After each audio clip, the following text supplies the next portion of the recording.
Hi guys! So dahil tayo ay may internet na, makakapag-update na tayo. Ito yung araw na aking pinakahihintay, maglilipat na tayo. Lilipat na pala tayo ng bahay.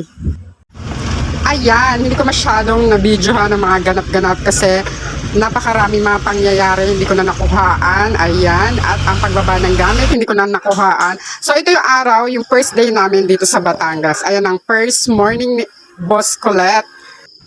Alam niyo, ang ganda dito, fresh na fresh yung air, lalo na pag morning, ang sarap mag-jogging. Dito na ako sa sexy. Charot. So dahil bago na ang ating bahay, sarili na natin ang ating bahay, bagong buhay, maaga na akong gumising. At ang ating pachi, ayan, nakakalabas na siya kasi sa Cavite, sa loob lang siya ng bahay. Dito ay nakakalabas na siya. Dahil wala pa rin naman kaming kapitbahay, kaya sinasamantala niya na. Ayan, dahil tayo ay bagong lipat, napakadami nating gawain. Ilang araw na kaming nakakalipat pero ligpit pa rin ako ng ligpit, ganun pala. Pero okay lang, kahit nakakapagod at is sarili na, di ba? Ayan, so dito na tayo mag-a-update. Dito na yung ating tindahan na gagawin. Ayan, magtitinda pa rin tayo dito kasi kailangan talaga na dalawa kaming kakayod kasi napakadaming bayarin. At madami pa akong babayarang utang. Charot. Ayan nga, at may tubig na tayo. Sa wakas ay nakabitan na rin kasi dati ay nag-iigib lang kami. Buti naman at maagang nakabitan. Maraming salamat sa lahat ng tumulong para maaga tayong makabitan ng tubig. Ako lang ba, pag bago yung bahay o bago yung tinutulugan ay hindi makatulog? Kasi nagigising ako ng madaling araw lagi. Kahit pagod na pagod ako, kala ko ay dire-diretso yung tulog ko. Hindi rin, nagigising rin ako. At ayan ang ating unang laba. Grabe, ang dami kong nilaban. Yung ano pa yan, tira pa nung nasa Cavite kami, ganun.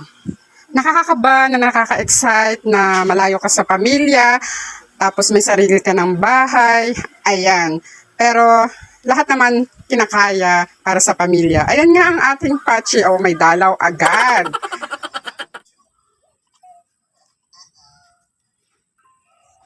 Dahil nga magpapasukan na, kaya minadali kong lumipat. Ayaw kasi mag-transfer pa si Boss Colette. Ayan nga, ang kanyang first day.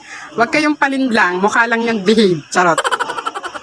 Ang mura pala dito ng nyog, kaya alam nyo na, laging gata ang ulam natin. Charot.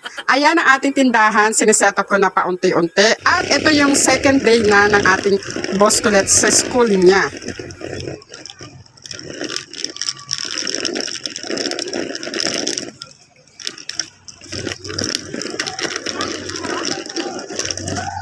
Oh, itaas mo.